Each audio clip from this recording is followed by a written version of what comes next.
What's up, everybody? We are here with the it's Thursday night Triple Threat Bet podcast. We've seen leaders from my military career. We've seen leaders from the other guys' career, but it's always real special when we can start hearing about the mentors that guided and helped develop the leaders that we are that you see on the show. So we're going to see that tonight with Jarvis Smith. Let me throw it over to Matt and see what he's got. What's going on, everybody? Matt with Triple Threat Podcast, another Thursday. Happy to see you. Welcome aboard. All I want to tell everybody real quick, if you have a power tool in your hand and you don't know if it's on or off, you should probably make sure that it's off before you plug it in, because it could break your nose and you could get stitches. So shout out to Andy, my brother's girlfriend. Make sure those power tools are off before you play with them. And I can't wait to get into the topic tonight. What's up, everybody? This is DJ Royalty in the place to be. It's another Thursday. You know what? Today is a special day for me because I get a chance to chop it up to one of my mentors. It's like my C-dad, C-uncle, big bro. You know what I'm saying? SH extraordinaire, my man, y'all man. Without further delay, man, we're going to bring my man on in. It's the big dog. You know what I mean? S3 Delight, S3 Original OG. The dark man himself. Smitty's in the building, y'all. Bring him in. Smitty, what's up, sir? Hey, what's up, man? Hey, first off, look, you already seen it. Right in the building already. You see my man Big J's in the building. Levy's in the building. So S3's already in the building, big dog. They knew you was coming, so they showed up on us. What's up, Levy? What's up, Jay? I see you in the building. What's going on with it? What's up, Smitty, man? It's you, man. What's going on, big dog? You looking good, man. Yeah, I appreciate it, man. I appreciate it. Hey, man, I'm very humble to be here tonight. And I'm glad that you invited me on this podcast. And you know what we've been through. You know what I'm saying? And man, I think this is a great opportunity for like what y'all are doing is a great opportunity for young sailors to view. And just see, like what the older generation has been through and could share that knowledge. Yeah. It's all about giving back. Yeah. That's what I'm talking about. Look, definitely about giving back. Look, you already know, Smith. Look, Dez in the building. Yes. Yeah, you already know, man. You pulling them out, man. So just for you, so you guys have an understanding, real quick, short introduction. This is family right here. You know what I mean? This is different. You know what I'm saying? It's Ty and Matt and Al. That's my family. This family right here, the S3 SH family right here, it's a big deal. And for those that don't know, you had to be on board the USS John C. Stennis to have an understanding of how powerful the brothership was, how powerful the family was, how powerful we were as a division, and how we worked together and we got through Operation Enduring Freedom, Iraqi freedom, and all that, you know what I'm saying? Because our brotherhood and our friendships and sisterhood and all that was so tight and impact, but we owe it all. When I say all, maybe an understatement because collectively, but the spearheaded was my man that you see right here, Big Smitty, man. You was the man, bro. You got us in line. And if anybody knows Big J, Big Levy, you know what I'm saying? Dez, if anybody know that we was a handful. Yeah. Oh, but yeah. You handled us, man, and you got us through, man. And this is just a celebration and appreciation of your leadership and what you've done, because on this podcast we talk about military and we talk about veteran life and everything like that. But the key component of being a veteran and being out in this kind of community is the people who help mold you and raise you and get you to where you can be a family away from family, man, and you did that for me, man. So I'm excited to have you on today, Big Dog. Hey, man, sure. Thanks for having me. Thank you. Yeah. Now I know you never met Matt in person and Ty in person, but they family too, man. These my family. These my brothers from another mother. So we all family in the building today. Yeah, no doubt, brothers. So just so everybody's aware, real quick though, we hang out with Scott so that we can look better, so that when we walk in the room, everybody knows that we're halfway cool. So that's why he makes us all look better. He makes us all look better. My bad. Although I do want to say, Scott, I think that Coach Prime's been watching some of our podcasts, man, because he's kicking that gray ass beard like you do. Oh yeah, you know what I'm saying. I called Prime up and told him, you know what I'm saying, it's time. Prime is time. You know what I'm saying? We just do what we do. Well, if they keep messing around, you might want to call him and tell him to shave that thing off for the rest of the season. Because then we're not winning right now. No, I ain't gonna worry about it, man. Quit looking at the game, man. You're gonna make me mess up. We talking to Smitty right now. Smitty, Gene's in the building. Gene Jack's in the building with us. So we gonna. Oh, Jack. Oh, okay. Yeah, he there. He in the building with us, man. The body Gene Jack. The body mechanic. There we go, right there. Yeah. So Smitty, man, we'll start it off, man. There's a lot of stuff that I think even people who work with you don't really know. Can you take us down the journey, man? Like how did you get into the neighborhood? Let's just go from the beginning. Tell us a little bit about where you're from and that role. We want to know everything. Okay. Originally, I'm originally from Dawson, Georgia. Okay. From Dawson, Georgia. You know what I'm saying? And really, I came from a broken home. You know what I'm saying? So my dad was up in Ohio, and my mom was in Georgia. So I went to live up in Ohio, and then I came back to Georgia, and graduated out of Georgia. You know what I mean? Mm-hmm. So the recruiter came out there, and I was like, man, I'm just ready to get up out of here. I said, this is not working for me. You know what I'm saying? After you've been upstate and making money, then you come back down to the rural South, and the money wasn't there at the time. You know what I mean? Yeah. So I decided. And that time was 1983. 83. I graduated in 1983. Okay.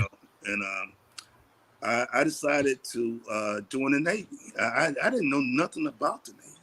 I had never seen a ship in my life, you know. Wow. And so I said, well, I want to see the world. You know what I'm saying? I said, I want to travel. I want to see the world. And that's why I joined the Navy. I didn't have a clue of what I was getting into. Did the recruiter find you? Did the recruiter find you, or did you go to the recruiting station? No, the recruiter came to the school. Oh, okay, got you. So he was talking. That's a good recruiter right there. Yeah, he came to the school, and I remember his name was S.H. Brooks. You know what I mean? And he came out there, and he got a lot of us out of there, man. A lot, man. He was recruiter of the year. You know what I mean? Yeah. Yeah, because a lot of my graduating class went into the Navy. You know what I'm saying?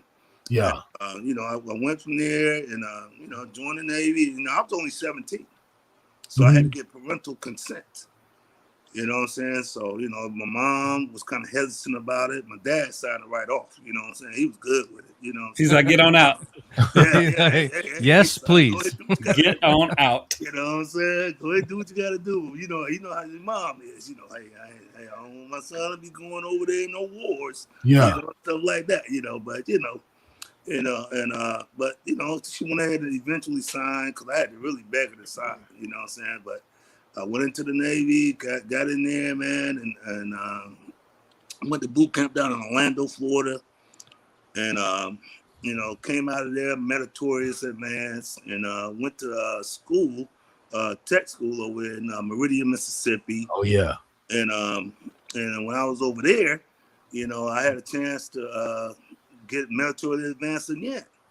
But at the time, it was a friend of mine, he had a family, you know what I mean? He had a kid on the way, you know what I'm saying? So, and this is a decision that this other Chief Smith, it was a Chief Smith there at the time.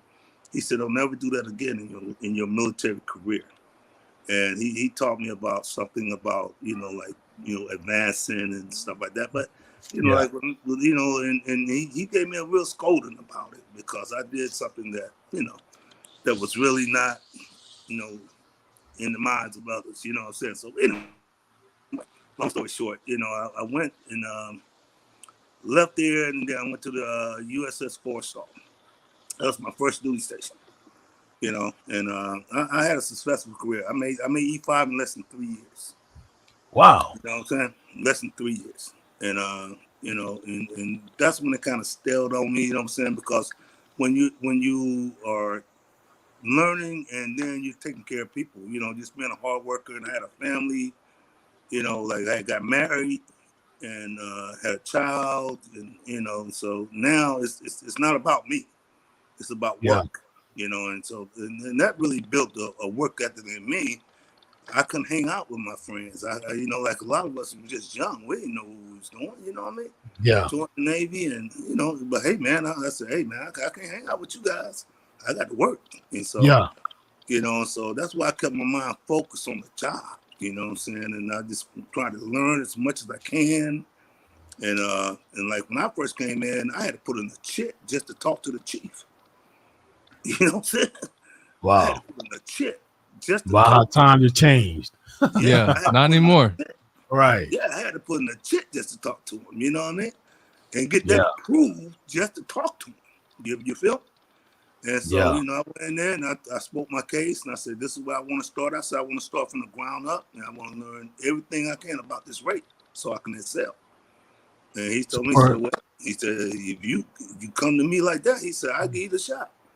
Yeah. And he gave me the shot, you know. So for people to understand, when you say about your rate, you came in as an SH. I heard you say you went to Meridian, Mississippi. He was a SH is a ship serviceman. That's right, what I can. Yeah, ship serviceman. So yeah, I came as a ship serviceman recruit. Yeah. You know? Yeah, and by the time I made to the ship, you know, I had advanced to seaman. You know what I'm saying? Yeah.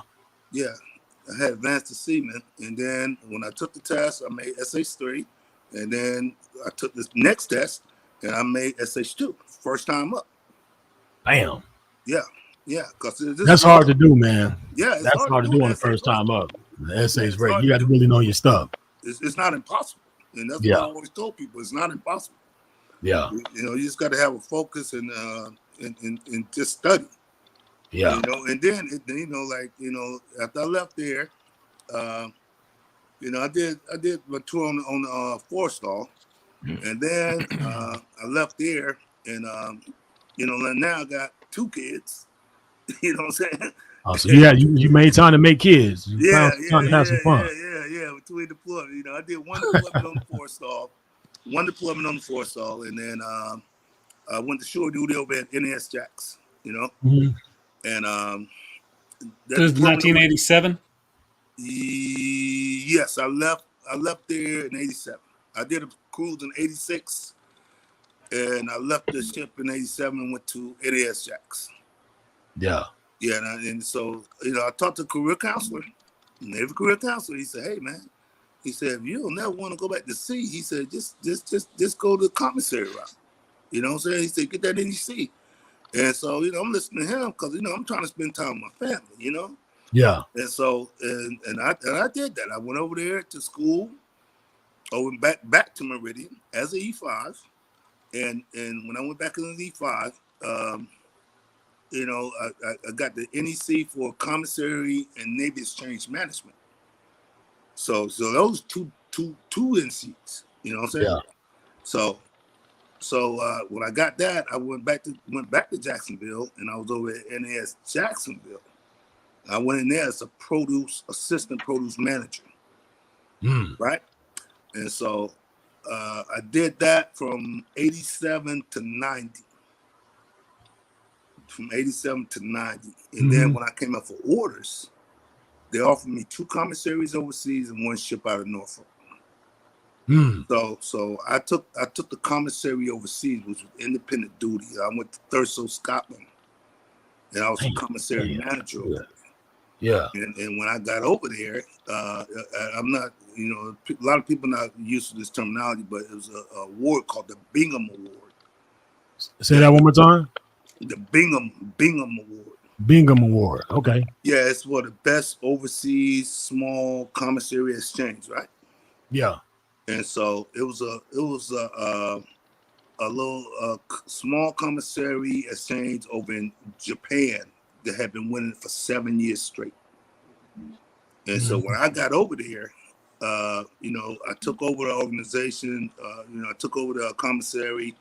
And I pretty much just did a whole reset because it was in shambles. But, you know, I just, you know, called my leadership up from London, had them come up there. And a lot of people don't understand when you're on independent duty, you're working 6 days a week. You don't get 1 day off, right? You know, I did it for 2.5 years. But, you know, we did all this in that time. And, you know, make a long story short, we won that award while I was over there back to back. Yep. I wouldn't doubt it.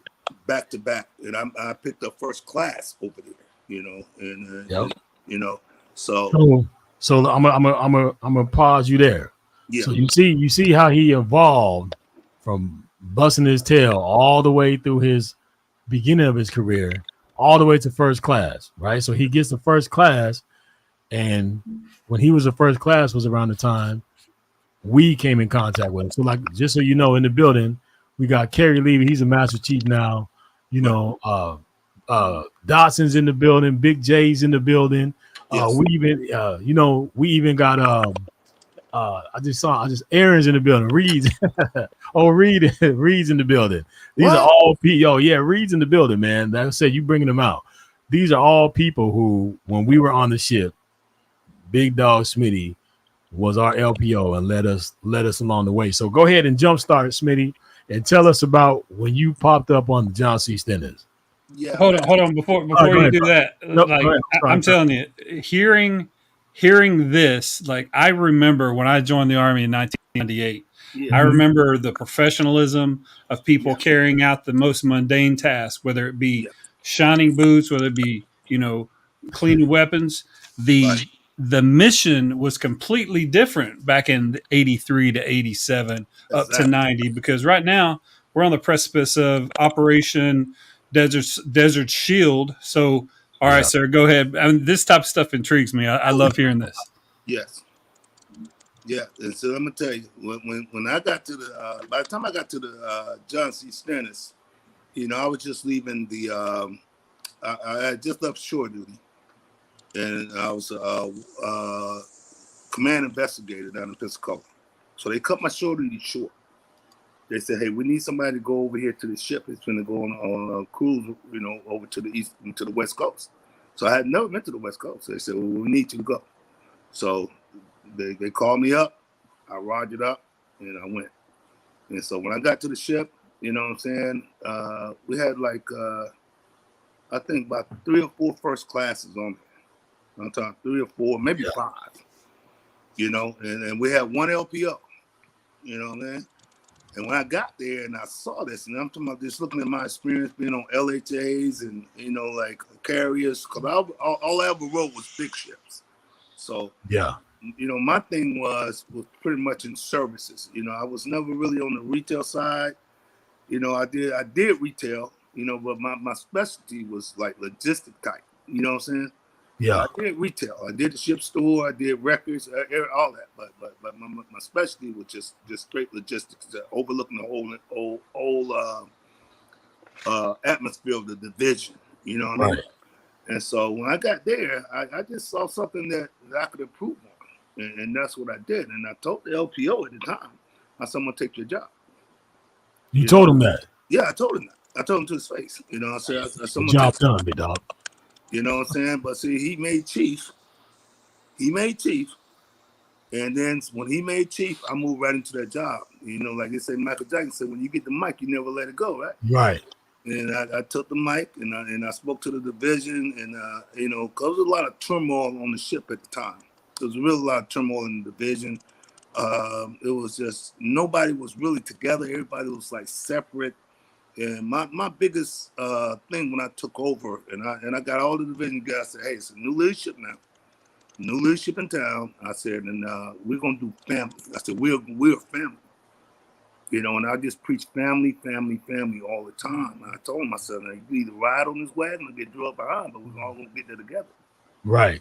You know what I'm saying? I used to preach that all the time. I said, I don't mind, practicing what I preach, you know what I'm saying? Because I'm gonna be right there with you. Yeah. And I had to earn that respect, and I knew that. Yeah. And so what I used to do, I hardly ever slept. So, like it was just like, like I had a crew on night shift, I had a crew on day shift. I'm not a day shift type person. I'm not a night shift type person. I'm an all the time type person. Yeah. So I'm gonna be right there when you think I'm not there. I'm there. I'm coming to see you. Yeah. I'm right there, because it's a whole division. We talking about 80 people. Yeah. A diverse group, a great group. I'm telling you, great group. Man, I've never been on in a ship that was better than shore duty for me.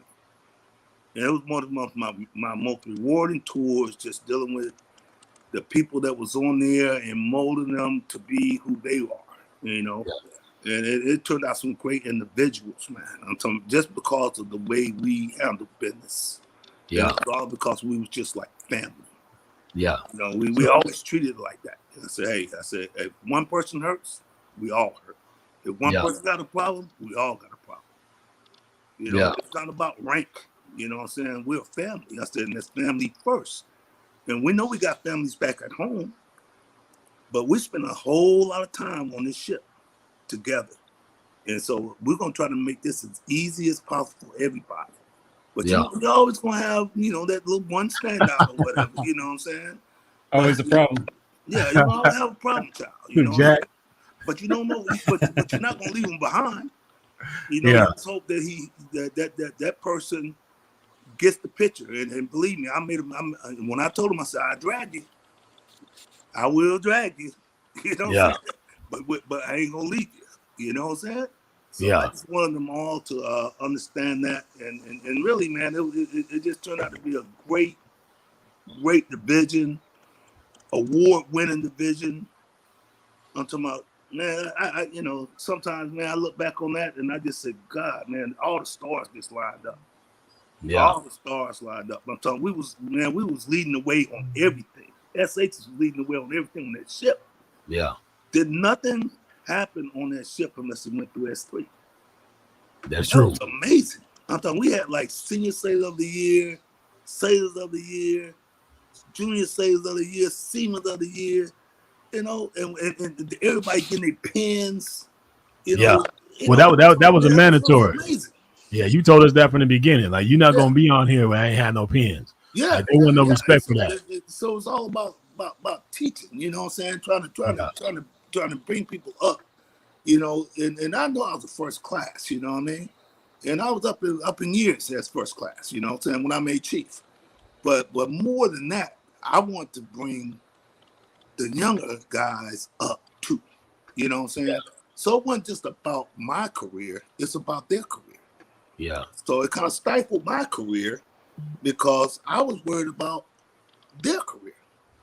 Yeah. You know, and this is the same thing. See, remember when that goes back to what I first said about this Chief Smith in Meridian? Yeah. He said, you got to look out for yourself. But see, like with me, I said, I got to look out for my people because I'm only as good as my people. Mm. You know, I'm only as good as the people that I lead. So if I just look out for myself, you know, how can I, you know, justify give another opportunity to succeed to where I am now? Yeah. You see what I'm saying? So I had to realize that. Question for you. Where did that come from? Like, where did you get? Because that's just not a natural thing that everybody just has. The ability to lead and have the passion to want to lead people and help people be better people. Like, you helped us become better men. You helped us become better SHs. Yeah. You know, you taught us that you don't sleep. You know what I'm saying? We never had a time where we went to the rack or went looking for you and you were in your rack sleep. You were always accessible, always easy to find. Well, where did that come from? Like, was that something that came up from how you were raised, or was that something that the Navy installed in you once you joined the Navy? Well, I think it was a mixture of both, because, you know, I had two younger brothers. You know, I got one older brother, but I had two younger brothers that I always want to, you know, mentor them. You know what I'm saying? And my baby brother, you know, he retired as a senior master sergeant in the Air Force. Mm-hmm. You know what I'm saying? I'm proud of that. And then I got another brother, you know, he, you know, unfortunately he had an aneurysm, but he's doing well. You know what I'm saying? But, you know, I had two younger brothers that I had to, you know, be an example for. You know what I'm saying? So, you know, that means a lot. You know what I'm saying? You want to be that person that you know is the you know, the model. You know what I'm saying? Yeah. So, you know, sometimes you got to do what you got to do. You know what I'm saying? Because, you know, like I say, you know, I love my dad. You know what I'm saying? But, you know, like, you know, and he was a model for me. But he wasn't, you know, he wasn't really just right there at that time. So, you know, I had to step into those shoes. You know what I'm saying? My oldest brother, he wasn't there, so it's just me. Yeah. You know what I'm saying? You know, and my dad was a great role model for me, but you know, like I had to be there for my little brothers. You know what I mean? Yeah. And so when I came to the show, I got a real quick question, if you don't mind. So I've heard you go through a lot of the beginning part when you were in the Navy, right? Going through the ship, going through everything you did. So up until the time we get to now, had you done all of that first class, or at what point did you make chief? Like, take the division over as a first class, or were you already a chief when you said you were going to take the job and you took it over? You started leading the guys, building a family. Were you still first class? Yes, I was still in first class at that time. Yeah, and I picked up chief. Once I was leaving the ship. That's when I found out I made chief. As a matter of fact, I found out chief after I had left the ship. I had took the exam, and I had transferred off the ship. And when I got to my next command, that's when I found out I had picked up chief.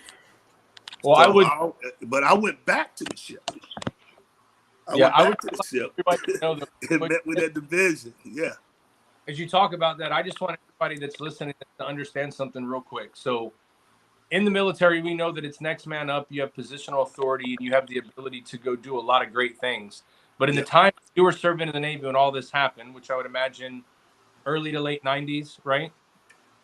When you're doing that stuff going into the 2000s, it was unheard of for a first class to be in charge of a division, period. Right.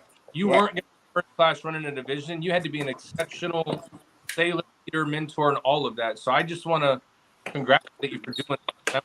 Yeah. You're talking about, even though you're talking about it like, I did what I had to do because I was motivated to do the job. That's an unheard of feat back then, where it didn't let a lot of people that were not in charge like that. So good on you, my friend. Yeah. And you know, like being there in the Navy, man. I'm talking about like on that ship though, man. You really had to be there, you know, because it was really a phenomenal thing that happened on that ship. I keep telling people all the time. I said it seemed like all the stars lined up. Mm-hmm. You know, we got great people, and it wasn't about. You know, and I always tell them all the time, it wasn't about me.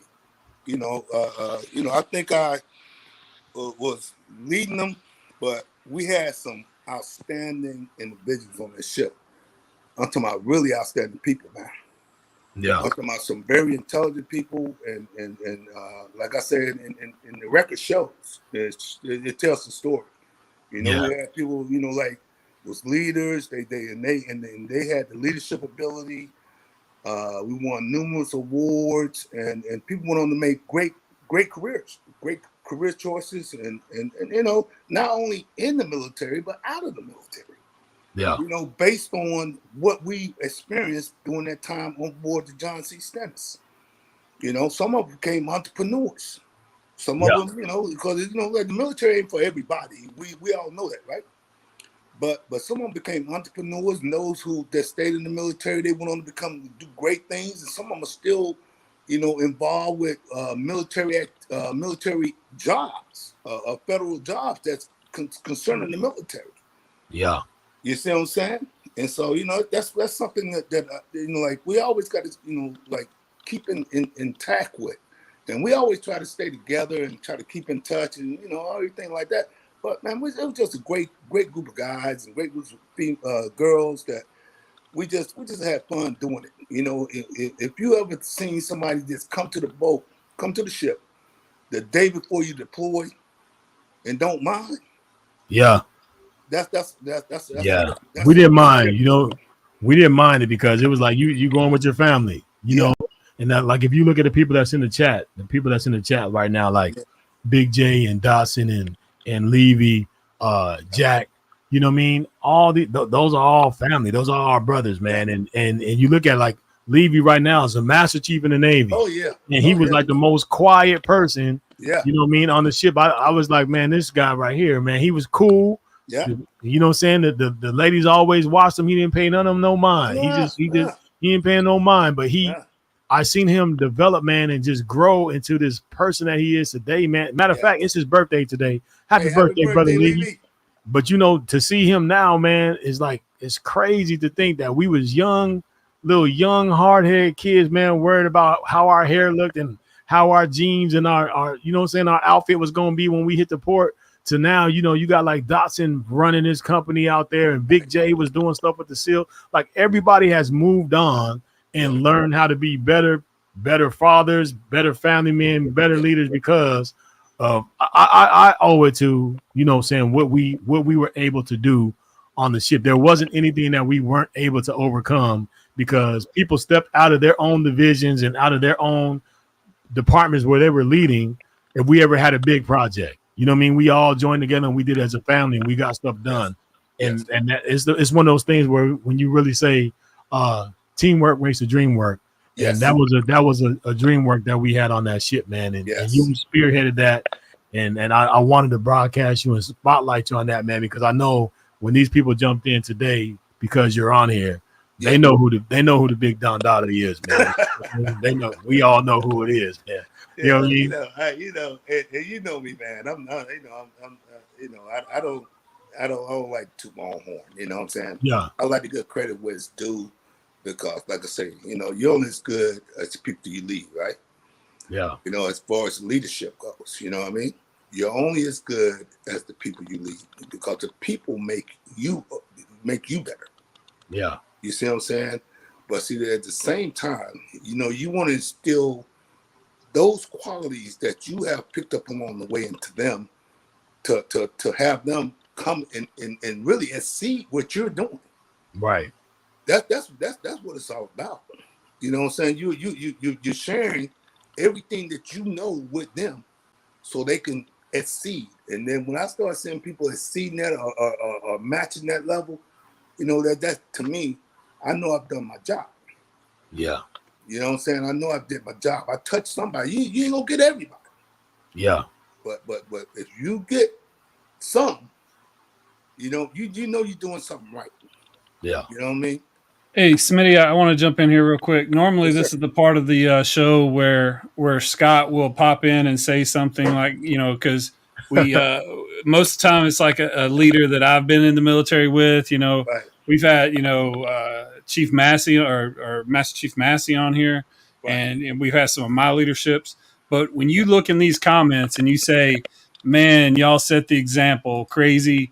Everybody's the same testimony, great leadership. When you start hearing these things from people 10, 15, 20 years later, this is what does my heart good, because, I absolutely love Matt and Scott. Yeah. And I know that they were good at their job, but I definitely know that their career was completely different from the mission that I did when I was in the military. Right. Joined from 98 to 2017. Deployed a bunch of times, completely on the tactical side. But what I don't have is I didn't have those development of leadership skills that you had pre GWAT War on Terror, and then that we kind of lost since. So 2-part question, really. One part is give you your flowers, because seeing people that are these are my best friends. These are the people that helped me get through life and shit. So to see people that were mentors to them, it means everything in the world to me, and I appreciate you coming on sharing your story, brother. Hey, man, I appreciate you, man. Thank you. Yes, sir. Hey, I want to share one quick one real quick, Smitty. You'll remember. What's up? Stories. As a boat storeroom custodian, I used to have to get all the stuff on the pier when it came in, the crackers and candy and stuff. So then when this 9/11 stuff hit, all of a sudden, where I used to get like 15 to 20 pallets a day, we were getting like 96, 112 pallets of stuff. And then, it's one thing to get people to take the pallets from the pier, put them on the ship, and move it down in the storeroom. I had to be in charge of that. I was accountable for that. Then I had to go back in the storeroom and count all that stuff. Levy, you know what I'm talking about, because I turned that job over to him. I know he's like, man, F you, bro. But he did a great job at it too. But you know what I'm saying? And I remember when the war stuff happened, everybody was trying to get off the ship to go spend time with their family before we went on deployment. That's right. And man, I had to sit on that pier, man, and watch Big J and them guys leave. That's right. You know what I'm saying? And I was like, dang, Hicks leaving, everybody's leaving. And I got to go back down in that storeroom and count that stuff. Man, I remember, man, there was sometimes I would be on that pier, man, I'd be feeling like crying, but I was too big. The big dog can't cry. I wasn't going to cry. But boy, my feelings be hurt, man, when you see people leaving, and I had to go back in there and go to work because people are going home to their families, but I had to go count that stuff. So I was going home like 11 o'clock at night sometimes. That's right. You know what I mean? Just to wake back up and be back on the ship at 7 o'clock. Yeah. But I remember that time, man. You told me, you say, "Hey, Blizzo," you was about to leave, man. You say, "Hey, Blizzo, hey, man, I know this is hard, man, but you said, you know what, man?"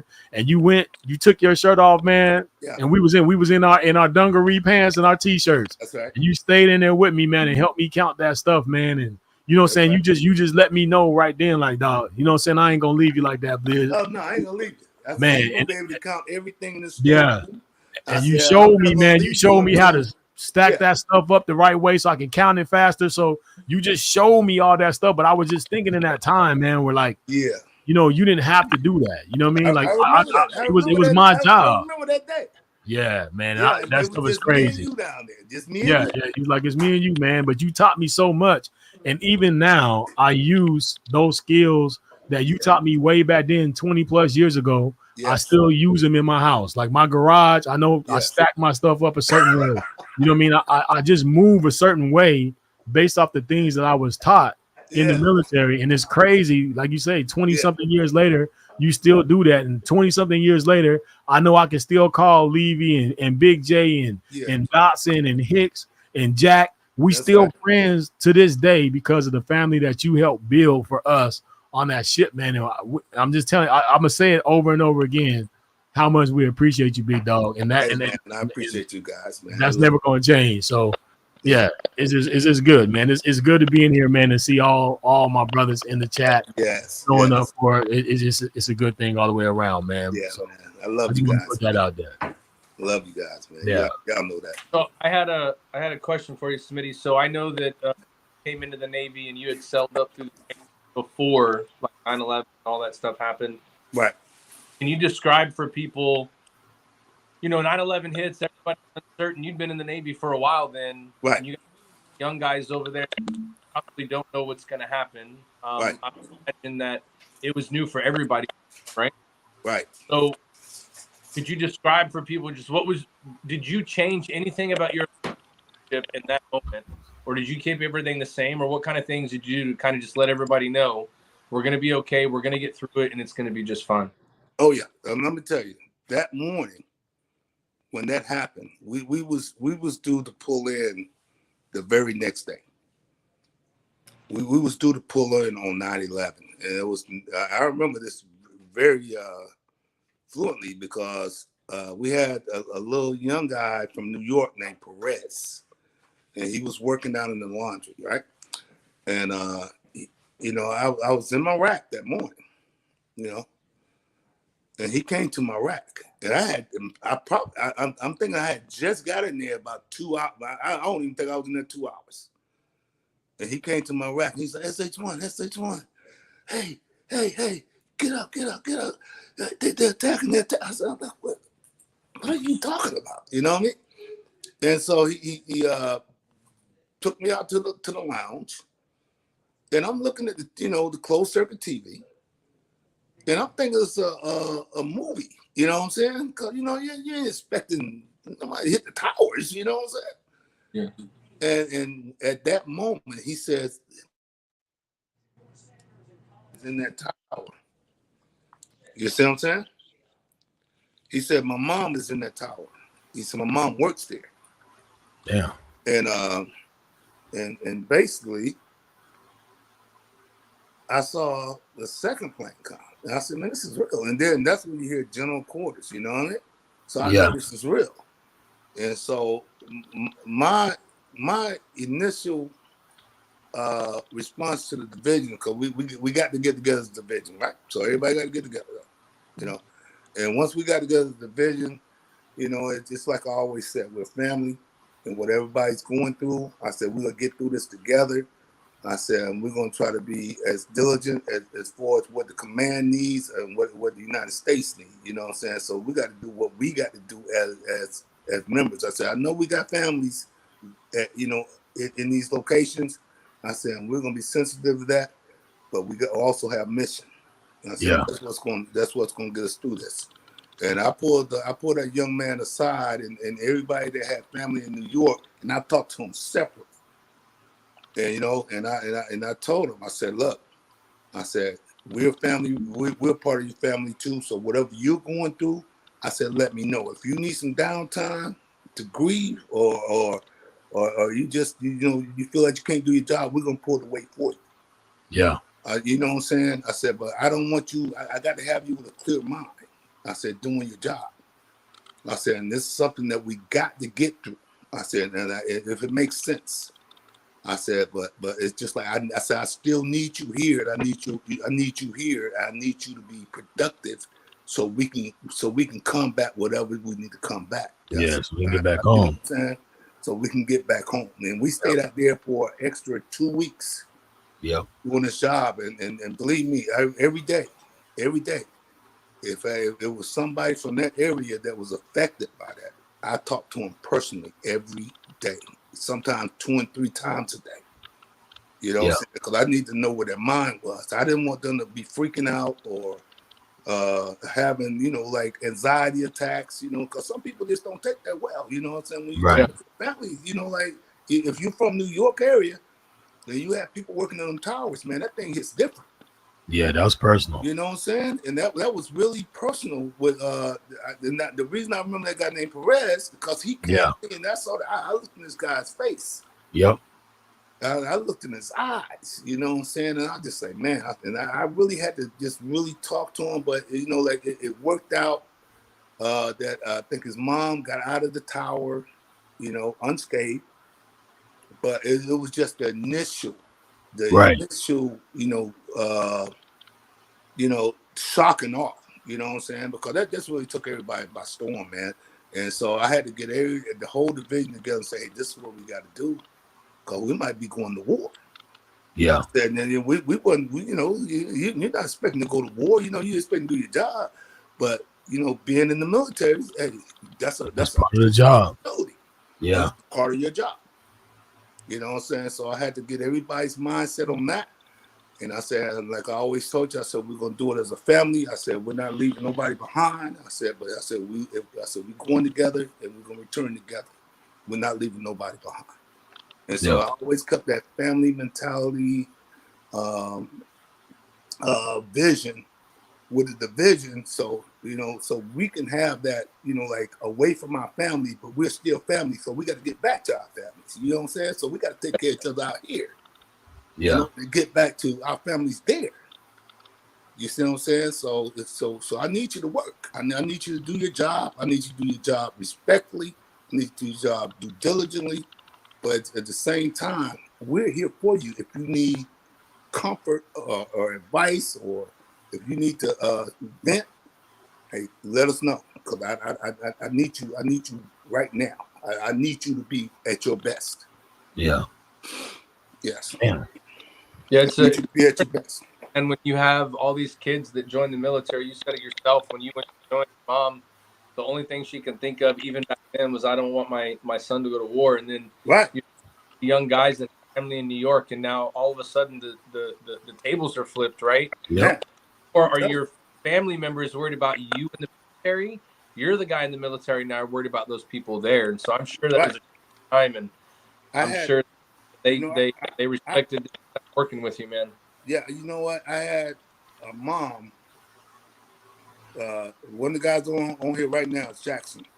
His mother, him and his mother came to my house when we was in San Diego before we deployed. She came to my house and she asked me. She said, "Well, I'm worried about my son." And she said, "Are you gonna bring him back, right?" And how do you look at a mother? Right. And you know what I'm saying? I'm looking at his mom. And so I told her, I said, yes, ma'am. I said, I'm gonna bring him back. I said, if he goes, I said, I'm gonna bring him back.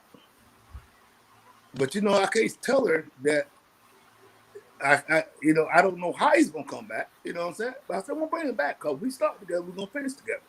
But see, that made me even more convicted to making sure that everybody that went over there with us came back just like we left. You see what I'm saying? Yeah. See, that's where that family mentality comes in at. And then, like I said, when we talk about the stinks, man, it was just a whole different mentality. You know what I'm saying? I thought people were 100% convicted to being where we were and doing what we did.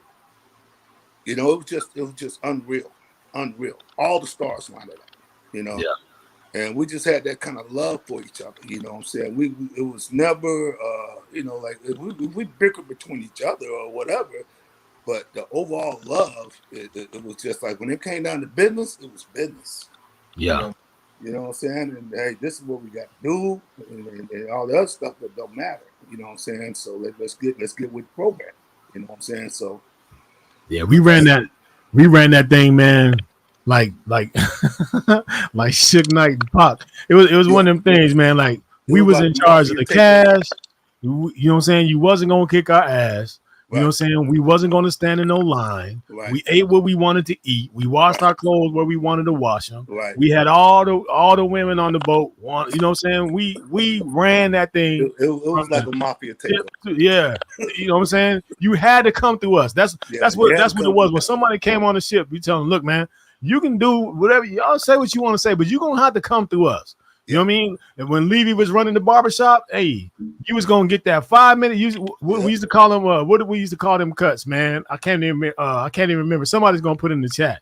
But you was gonna get that rock. That's what it was. You was gonna get a rock. You know what I'm saying? Now I can give you Opie. Opie can cut you up and get you a rock. You know what I'm saying? You gonna get that rock cut, or you might have the pleasure of getting your hair cut by Dotson or Levy or one of them guys. But that was if you had something to offer. If you didn't have nothing to offer, Opie, get him up. Cut him up, Opie. Yeah, Jack might even cut your hair. You know, Jack don't do none of that. So, you know, and then laundry, Jackson ran laundry like, man. You know what I mean? That thing was locked down. Him and Vanessa, they ran that thing down there like it was locked down. You know, so we had it and it was, dang, it's one of those things, man. Like, if you tell somebody, they wouldn't believe it. The way that we ran that ship, they wouldn't even believe that's how we ran it, because we were in prime time in the middle of war, but it didn't feel like that. It didn't feel like that. I put people in positions not because of rank. I put people in position to take care of the job. Right. And to the fashion. Oh yeah, I had second classes working for thirds, first classes working for seconds. Yeah. You know what I'm saying? Because I had to put people in a position to do what needed to be done. Yeah. You know what I'm saying? And so you got to make some hard decisions sometimes. But see, but that's what made the difference, because those people I put in the positions, they did their jobs. Yeah. You know, and I didn't expect nothing less of them. And I wasn't easy on them. You know what I'm saying? I just want you to do your job. Right. You know what I'm saying? No more, no less. Because like I always told them, I said, if I'm telling you or asking you to do this, it's not something that I'm telling you that I wouldn't do myself. Yeah, that you wouldn't do yourself. Yep, that's true. And we all knew that. We all knew and believed that. Exactly. Yeah, we used to see you sitting in the berthing, man. I you know, the whole time I was on that ship, I don't think I've ever seen you physically lay inside of your rack and go to sleep. I remember you used to pull that chair up on the side. You pull that chair up on the side, you put your handheld radio on your lap, and you might take you about a 5-10 minute power nap. Yeah. Then you jump up, you put that hot rag on your hair so your waves will be fresh, wash your face, brush your teeth, and you be right back rolling again. I said, man, Smitty don't never even sleep, man. He taking care of us like that. Yeah, so we owed it to you. We could not say we never had the ability to be like, nah, I ain't doing that. I'm about to go to sleep, because we knew our LPO wouldn't sleep.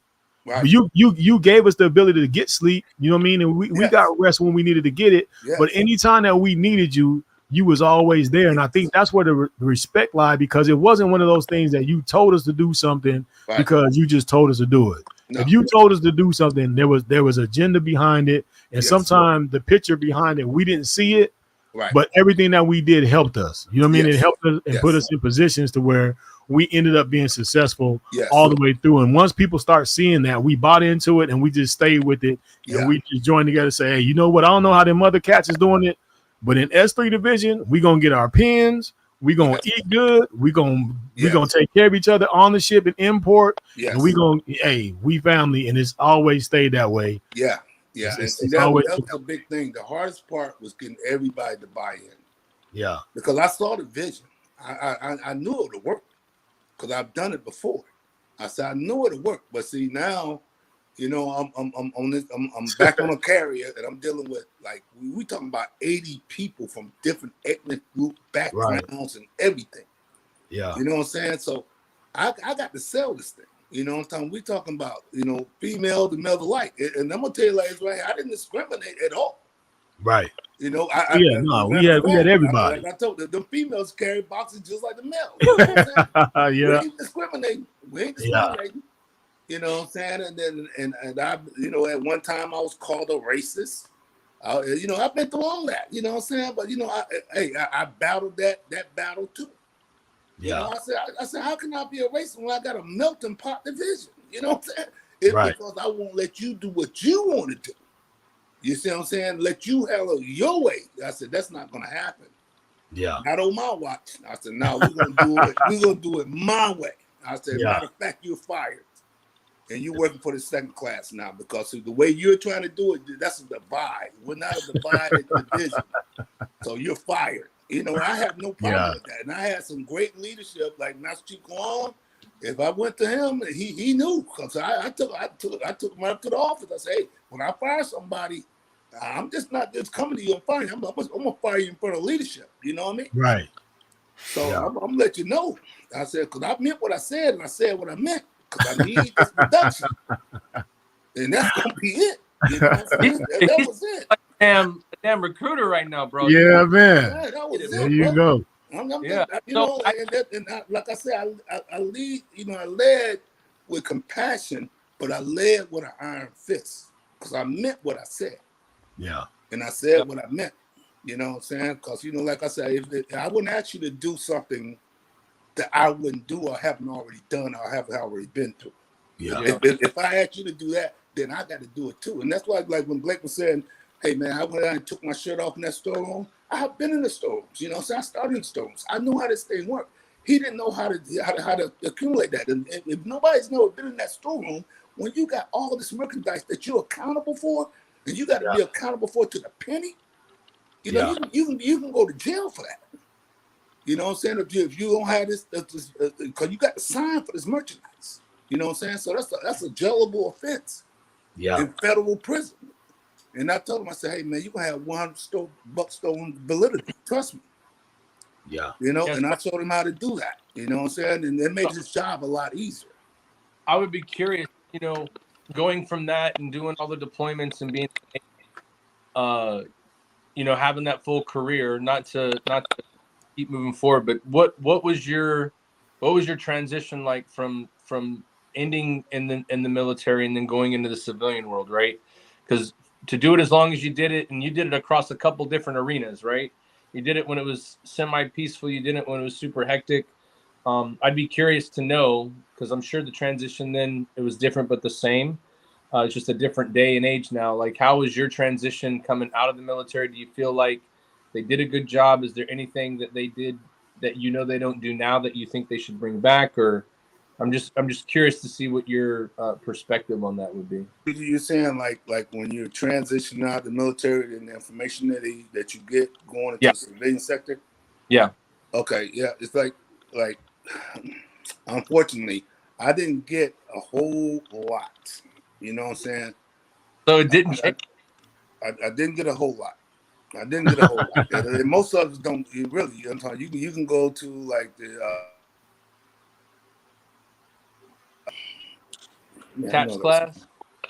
Yeah, you can go to TAP class and all that. You know what I'm saying? But if you're not, you just don't get it.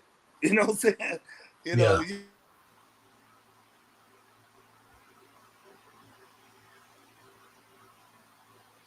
We lost his sound. We lost your sound, Smitty. Yeah, we can't hear you now. Yeah, I might have hit the mute button on accident.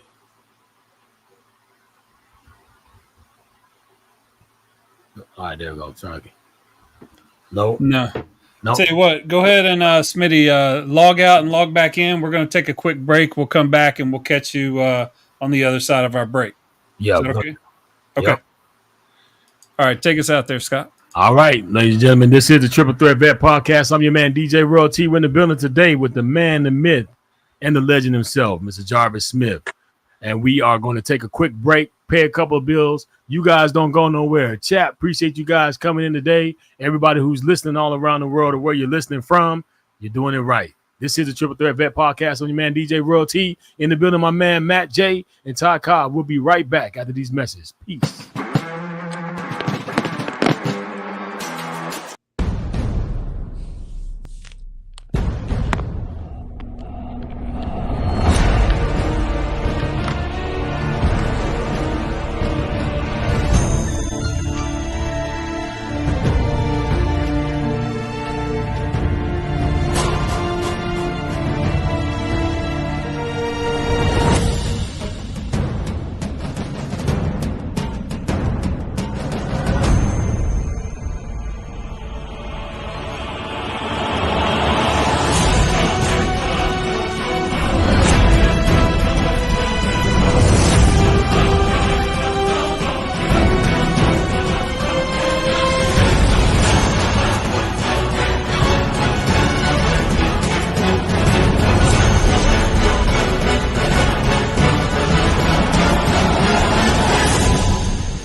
Gear up in style wearing Got Your Six apparel.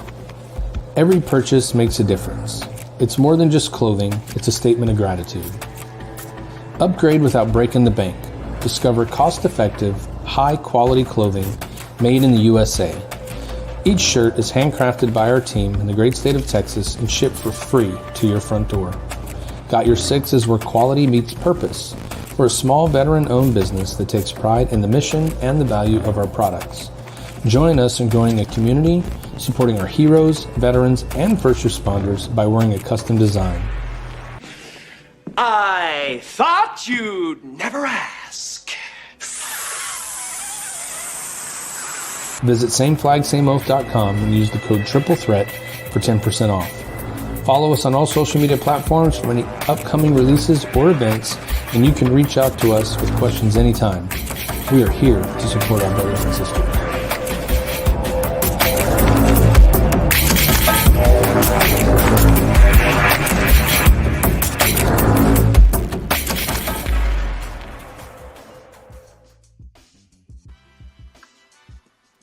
Yeah, absolutely. Just a few upcoming events we got going on here. Matt and Scott, right, and I are going to all be out doing the play-by-play for the Fire versus Police, Fire Dogs and Law Dogs, the Battle of the Badges on 7th September. You're going to be out there with us, right, Scott? Yeah, that's the plan, my man. You know what I mean? That's the plan. Yeah, that's going to be a good one. Yeah, that's going to be fun. All right, as always, we want to get out and support the Project Zero. They do wonderful things for the veteran community. So if you want to get out and play some golf, absolutely check out Project Zero. They got outdoor programs. They have mental health programs. And then absolutely give them a call. But, I really want to say that when you see leadership like this, when you see all the sentiments from so many years ago and you see one generation teaching, our generation, which is what like the Wood Rings and, there was no guy named Sergeant First Class Smith that was like he came in like 79 or 80. I remember he was like a old Sergeant First Class, but just the knowledge they passed to us and then that we passed down. It's wonderful to see it.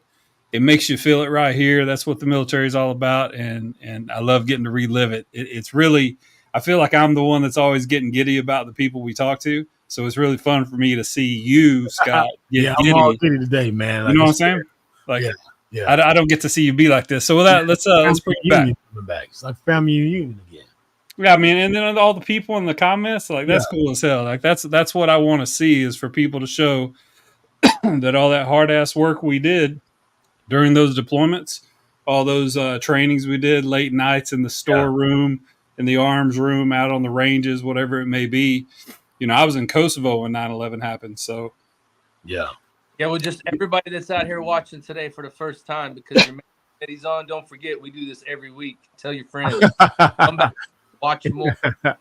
See, there's like 60 other episodes. You can go in and see all the stuff we're doing to help people out. And just please come back and watch more. You're to watch forever. You don't just have to watch when your friends are on. That's all. For sure. All right, let's do a sound check. See if we got Smitty back and we can hear him. Yeah, I'm here. There you go. Okay, yeah, we can hear you again. There you go, big dog. All right. So I was just trying to go through, so you came out. So could you describe for, you didn't get a lot of support. There was not a lot told to you what to do when you get out. I mean, that really hasn't changed in the time you've gotten out. You could do a lot better at that. Walk us through like how, because you obviously with everybody that's on here today affected so many people in such amazing ways. And, even for Scott saying it, I already know that you were the guy like we were. You didn't sleep, made sure everybody was taken care of, everything was good. Walk us through, like, what was it like when you got out and you were at home and now that you transitioned, get a lot of help to get you to transition. All of a sudden, there's no fires to put out. There's no people that are running. They need you every 5 seconds. Like, walk us how you got through that time, or what were some of the challenges you faced going through that? When I retired, I retired in 07, right? And I retired off the USS Enterprise. And that was a whole different ship, you know what I mean? So I left there with a different mentality than I had on the Stennis, right? But at the same time, I carried the same leadership that I always took, but the upper leadership was a little bit different on the Enterprise, if that makes any sense. Yeah. But however, they always say, when it's your time to go, right? And that's what I was always told. You're gonna know when it's your time to go. If it's not having fun anymore, it's time to go. Right? So when I left the Navy, now I'm transitioning into the civilian sector, and that's not always easy when you did 24 years and that's all you've done. Right. That's a big transition, and then you still got kids in college, and you're going through this, and your pay is getting cut drastically. You know what I'm saying? Yeah. So that's another big deal, and then. You travel all around the world, but you haven't bought a home because you're always traveling. You're only here for like 3 years. So you're always traveling with your family. And I had that opportunity to have my family everywhere I went, And so now I got to buy a house. I got to do this. And so it's a wicked transition. But the thing that you have to do is always put family first. And I just went back to what I know, work. This is what I do. I said, I got to do what I got to do in order to survive. I'm the breadwinner. I'm the big dog. You know what I'm saying? So everybody relies on me. And if I fail, we all fail, right? Yeah. So, what I did, I went straight from being a chief petty officer in the Navy to going straight into a job. I never took time off.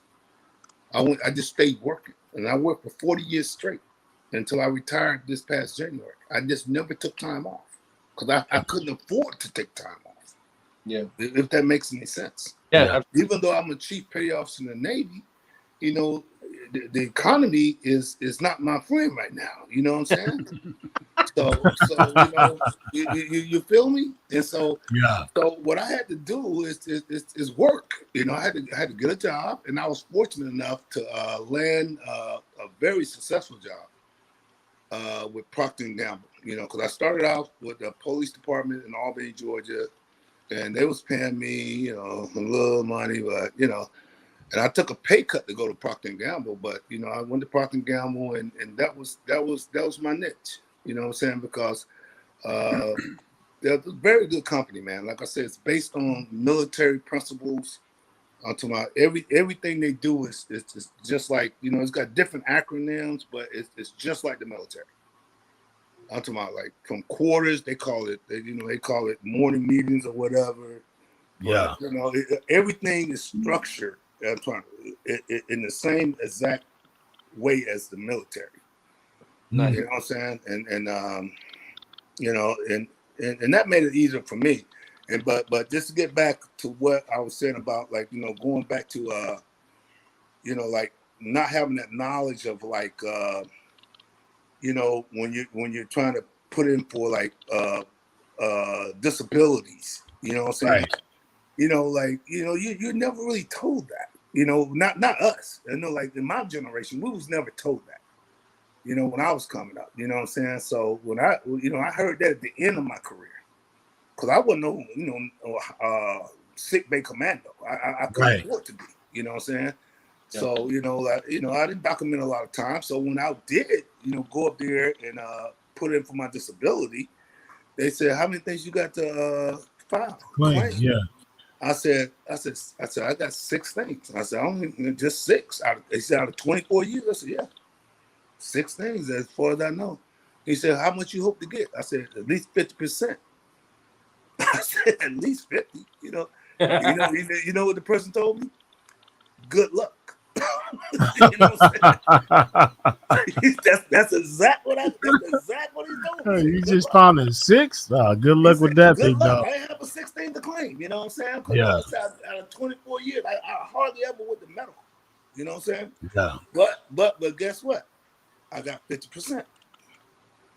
I got 50% right out the rip. That's by the grace of God. Yeah. And then I moved up to 80%. Because like once you start getting into that disability realm, you got to follow. You got to follow up. You got to do your due diligence. Ain't nobody going. Yeah, buddy. You got to follow that thing up. You got to keep going back. You know what I'm saying? And like make a long story short, I stayed at 80% for a while, a long time, because I'm working and everything like that. So. I ain't got that much time to devote to that because I'm working swing shifts and day and night shift every other weekend. I ain't got a whole lot of time to devote to that, but I still stayed with it. You know what I'm saying? And it took me longer to get to where I wanted to be, but I finally got it because I never gave up. And so a lot of people, like the system is designed for you to give up. You know what I'm saying? It's really designed for you to give up. But if you don't give up, just keep pushing. Keep pushing. Keep going back. They prep you in boot camp, though. They do a good job because they tell you you're going to do a lot of hurry up and waiting. Yeah, that's the part that people give up on is the wait part. Because they ain't got the patience. Yeah. You would think. Hard. Yeah, you would think that they would do just as much as a physical when you get out that they do when you get in. Because if they did that level of a thorough physical on your exit, like they did when you first get in, everybody be 100%. Because my knees were definitely not the same when I got out. My back wasn't the same. My mental state wasn't the same. No. My hair was gone. All that kind of crazy stuff. You know what I mean? Like I couldn't do no duck walk when I got out. I was able to do it when I got in, but they don't give you that same level of attention on the out part. So you do have to do your due diligence. Do your due diligence. You know what I'm saying? And that's what I tell people all the time. But I think, like now, it's a lot better than when I got out. What I'm hoping it is, because like with me, I share that knowledge now. You know what I'm saying? I reach out to anybody who wants to listen. You know what I'm saying? And I share that knowledge because that's something that I didn't have the privilege of. You know what I'm saying? Yeah. And that's something I had to really learn, on my own. You know what I'm saying? Yeah. But see, then I got my cousin. Now he's at 90%, working on 100%. My baby brother, he's at 100%. You see what I'm saying? When you share this knowledge, I got friends that is at 100%. Yeah. And even that, I learned something about other things. You know what I'm saying? Like SSDI that I didn't even have a clue about. Right. I learned all these different things, but see, that's because you got to be inquisitive and never give up and stay connected. That's it. Yeah, exactly. Yep. Yeah. So, Smitty, I got a quick question for you. So we've got some. Like I said, we got so much comments coming in about great guy, the Don Mega. You know, what did you mean by when everybody needed to get a pin in your division? What was the pins thing? Okay, like say for instance, like at that time, warfare pins was really a way of advancing. Right. You know what I'm saying? You really needed a warfare pin. They made it big on the Sinister. You know, you needed your warfare pin. If you was going up for any kind of award or, you know, Sailor of the Year or advancing, hey, we want everybody to get dual qual. You know what I'm saying? Airport. So is that the thing where you go and you have to learn from other people on the ship and you learn how that section works? Yeah, it's a process. Okay, gotcha. Army guy, my bad. Army guy. Yeah, it's a total process. You know, it ain't something that you just go to one class and learn. Now, it takes time. Yeah, you got to get signed off. Like 6-8 months. Signed off, and then you got to go through like different oral boards and everything like that. So, you know, this is not something that somebody just signs you off and now you already got a pen. Right. This is that good stuff that, I mean, that's what I always did. Like everything that you talk about, like, you know, everybody had to come through you. Nobody was going to beat y'all. Like my S6 shots were known as the knockaround guys. Right. So everybody had to come through us because either I was your EWO or my guys were your S6 guys. So we were either going to mess with your computer. You know what I'm saying? Anyway, so what advice? Let's see. Chief Hero, you know, I don't know if you know Al Hero, he's the other host on here. What advice would you give the new Chief Selects that made it this season? Just coming from the perspective is like what I said when we came back from the break. You know, your generation taught our generation, me, Scott, and Matt, and then we passed it to the people we came after. But like, what advice would you give to the people that are just now getting selected? Just now getting selected? It would never change. It would never change, you know. It's you take care of your people gonna take care of you. You didn't get that by yourself. Always remember that. Give back. You know what I'm saying? Don't ever think that you got to where you are by yourself. You know, you got to give back to your people because your people are gonna. That's who made you a chief. You know what I'm saying? A lot of people don't understand that. You know what I'm saying? You know, it's your leadership is great, but it's the people that serve up under you that's challenging your leadership that makes you great. You see what I'm saying? That's what makes you a better person. That's what makes you understand life a lot better. And you're only as good as your people. Yeah. Because, you know, like they always say, you know, like we always as strong as the weakest link, right? So you're only as great as your people that you lead. You know what I'm saying? So my advice is this right here. You know what I'm saying? Always give back, always be understanding, but at the same time, be firm. You know, be firm about your leadership. You know, be firm about your convictions and really try to connect with the people who you're leading. You know, you just can't be a dictator. You know what I'm saying? You got to connect with your people. You got to talk to them. You got to be a family-oriented entity with your people, so they can have that trust in you. Yeah, you see what I'm saying? If they got that trust in you, and that's what's gonna make you a great leader. Because if you could tell them to do something that they don't even want to do, but they'll do it just because you ask them to do it. You see what I'm saying? Yeah. That speaks volumes. You know, some people are scared of heights. You know, some people are scared of enclosements. You know, like enclosed rooms. You know what I'm saying? But hey, man, no locked doors. Yeah, I need you to go in there, bro. I need you. I got you. I got you. I need you to go up there, bro. I got you. You see what I'm saying? I got you. And see, that kind of trust and that's why I said it goes back to that family orientation that I try to instill in S3. Hey man, I'm not gonna tell you to do something that I wouldn't do, and I'm not gonna send you up there to get hurt. I'm not gonna send you up there to get nothing. We got you. Don't worry about it. We're gonna erase this fear today. We're gonna overcome this fear, and we're gonna stick together. I said, and then you're gonna see what I'm talking about. Yeah.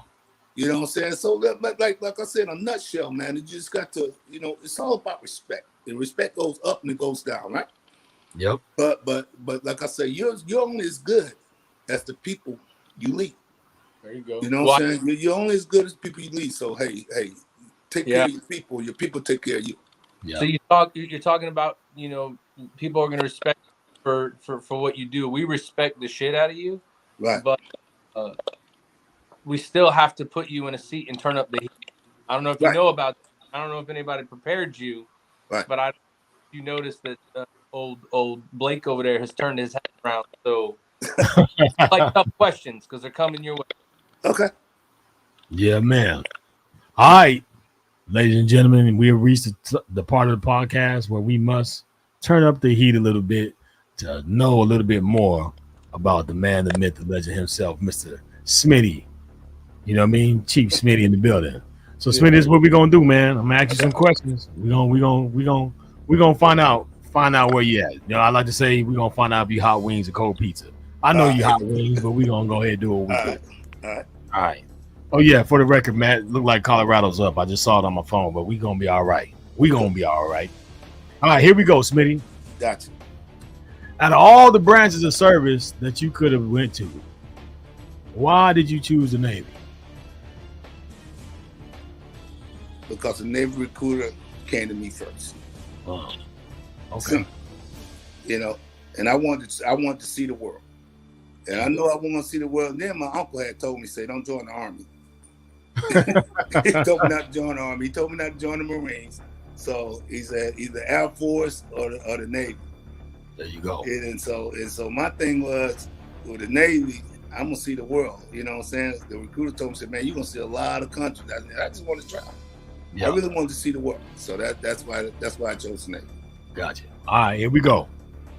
We're going to switch gears a little bit. This is for the people in the chat. Because I know you, Smitty. I mean, you sit in the storeroom and listen to music all the time. I want to know, what's your top 5 MCs of all time? No particular order. Don't have to be in order from greatest to weakest, but your top 5 of all time. Are you saying rappers? Yep, your top 5 MCs of all time. All right.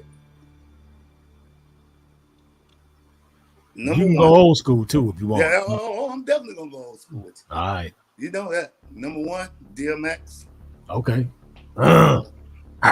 Number 2, Tupac. Okay. Number 3, Biggie. Okay. Number 4, Jay-Z. All right. Number 5, Nas. My man. Okay. I like how you drop them on out. I like that. I think Matt gave me the nod of approval on that one. Okay. All right, Smitty. So, we talk about a lot of the good times that we had being in S3. What is the most stressful time that you had in the military that you can remember? Give me a stressful time. The most stressful? Yep. 9/11. Why was that? Because we was actually at war. I went to war. I was in there when the Gaddafi thing went down. I was over there for that. But 9/11 hit a lot differently because, I was first class then. You know what I'm saying? When 9/11, when Gaddafi hit down, I was just like a senior third class. But when you're in leadership position, you got to make these decisions. You got this is affecting the people that.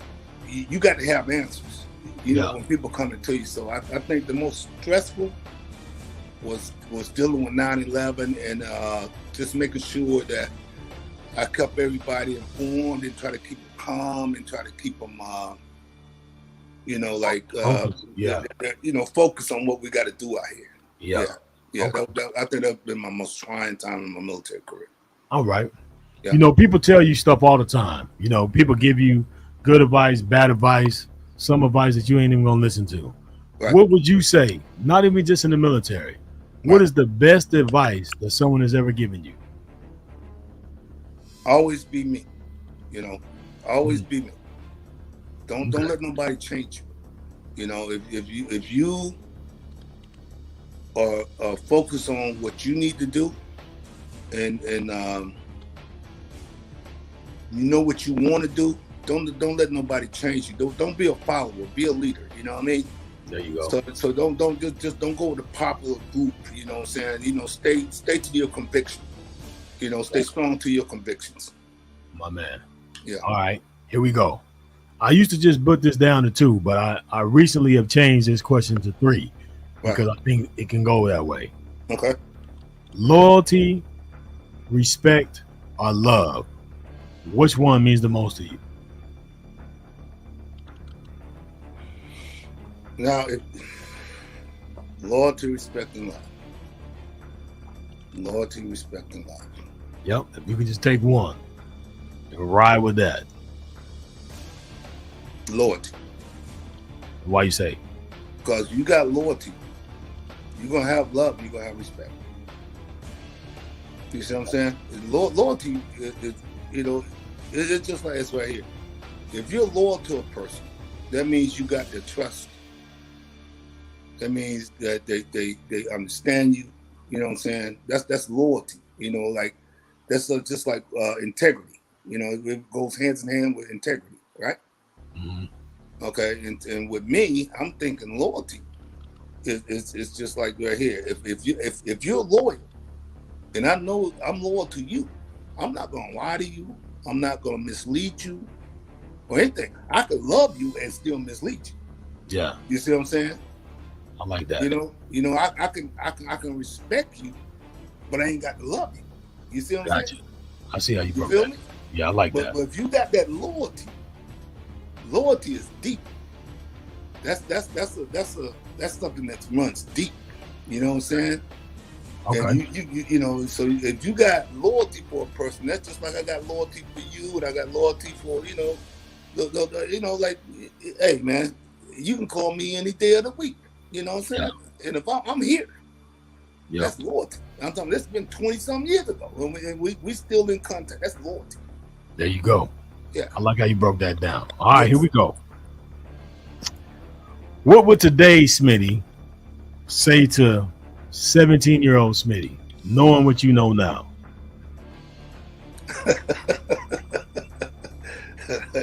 These hoes ain't loyal.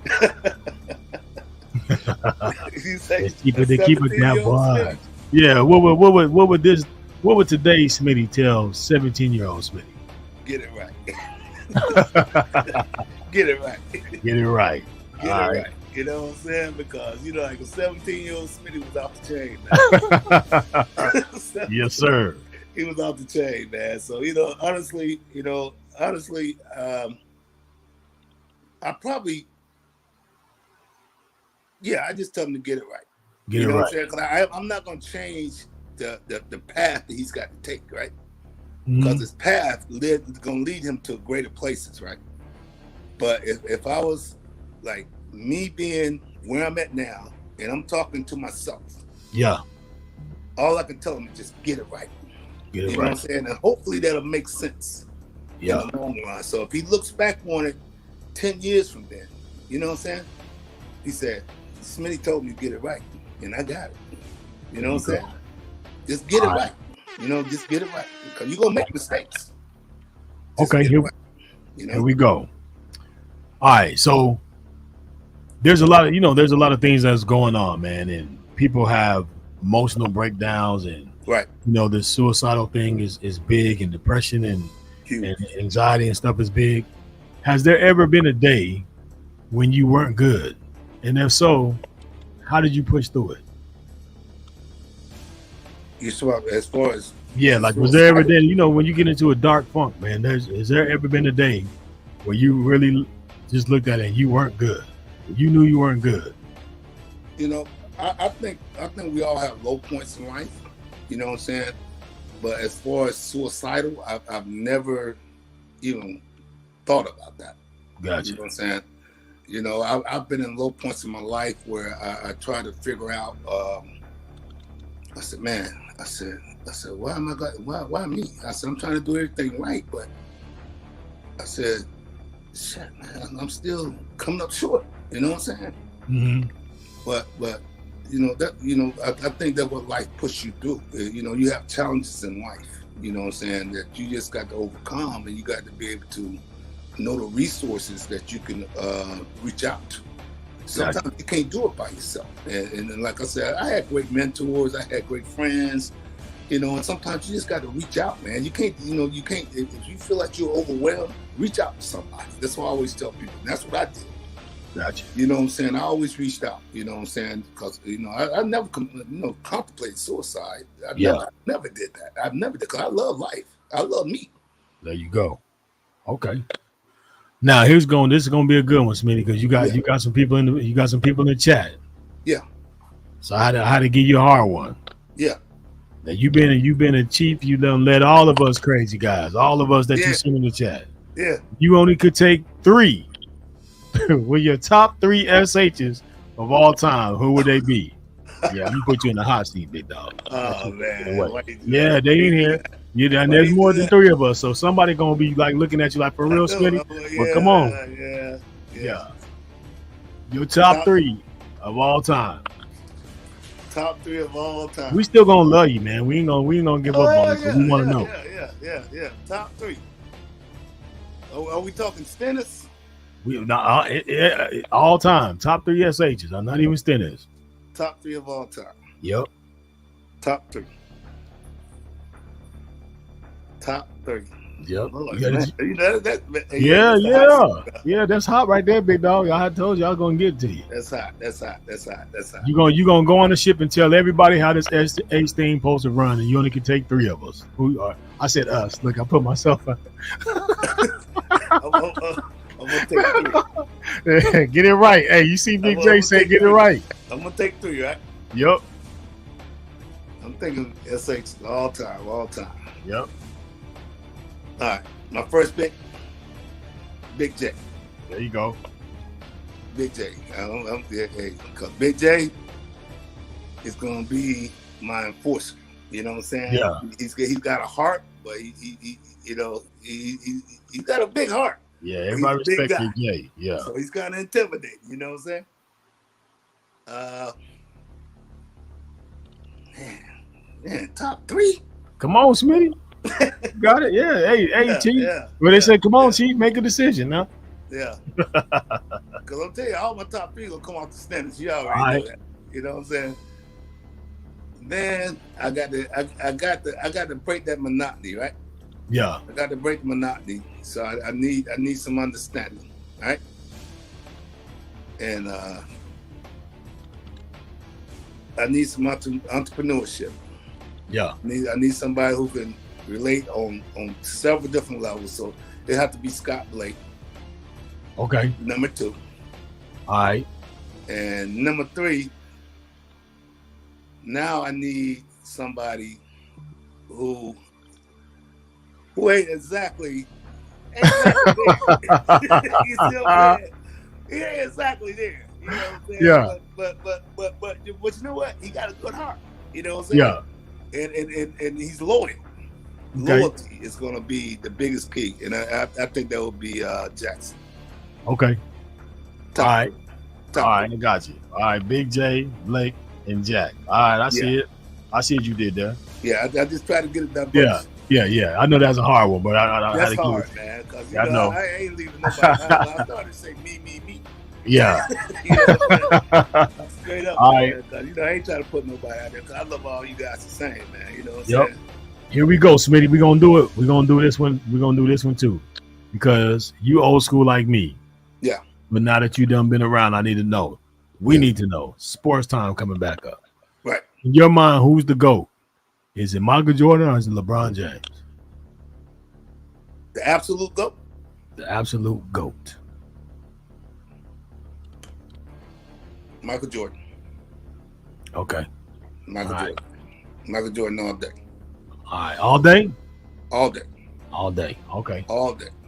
Michael Jordan all day. All right, I'm gonna give you one more. Hold on. Like you would say Michael Jordan win? Huh? You would say Michael Jordan win like all day? I said Michael Jordan, he's the GOAT. Hands down. All day. He's the GOAT. Hands down. All day. He's the GOAT. Okay. He's the GOAT. If you MJ all day. Yeah, all day. If you're looking at Michael Jordan status, I'm talking like what he did in the sport and outside of the sport, he's the GOAT. Ain't nobody topped him yet. He's still selling shoes, ain't he? Yeah, he got the best shoes. I will admit he do got the best shoes in the business. GOAT, man. He won six championships. Yeah. Robert Horry got more than that, but we're not gonna go there. Yeah. Robert Horry got more, but Robert Horry, anybody know what Robert Horry is? Yeah. All right. Well, we're gonna hit the horn on this one. Okay. I'm gonna give you another one, 50-50. Yeah. So if Michael Jordan is the GOAT, right. Then when it comes down to Prince and Michael Jackson, who's better? Prince all day. God. Prince all day. Prince was a musical genius. And Michael Jackson wasn't? Michael Jackson was a lyrical genius. Prince was a musical genius. Yeah. All right. Good.